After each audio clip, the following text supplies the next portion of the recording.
Certains mélanges complexes ne peuvent être fractionnés qu'à l'aide de procédés physico-chimiques particuliers.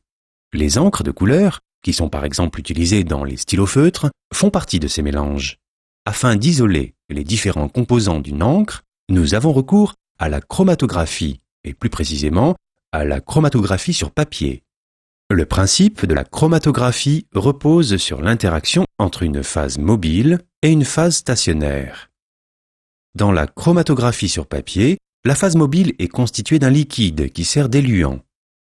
Afin d'analyser l'encre, nous utilisons un mélange composé d'alcool butylique, d'eau et d'acide acétique concentré. Pour la phase stationnaire, il faut un support solide et poreux. Nous utilisons du papier filtre dont la texture comprend des milliers de pores minuscules. Ces conduits microscopiques produisent un effet d'aspiration sur les liquides qui les baignent. Grâce à ce phénomène, l'éluant peut alors migrer, par capillarité, le long de la bande de papier disposée verticalement. Notre échantillon est représenté par un trait d'encre dessiné à l'extrémité inférieure de la bande de papier. Notre expérience doit permettre de séparer les composants de l'encre noire, de l'encre verte et de l'encre bleue. Il suffit maintenant de mettre les échantillons ainsi préparés en contact avec l'éluant.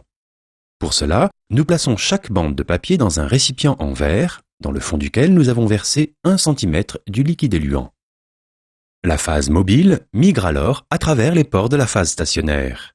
Dès qu'elle entre en contact avec l'encre, elle la décompose et l'entraîne dans sa migration. En fonction de sa nature chimique, chaque composant de l'encre migre à une vitesse caractéristique. Les différents composants sont ainsi séparés les uns des autres. Ils sont tout d'abord plus ou moins fortement absorbés par la phase stationnaire et sont ensuite plus ou moins solubilisés par la phase mobile. Après un certain temps, les principaux composants de l'encre apparaissent bien distinctement, ce qui était le but de l'expérience.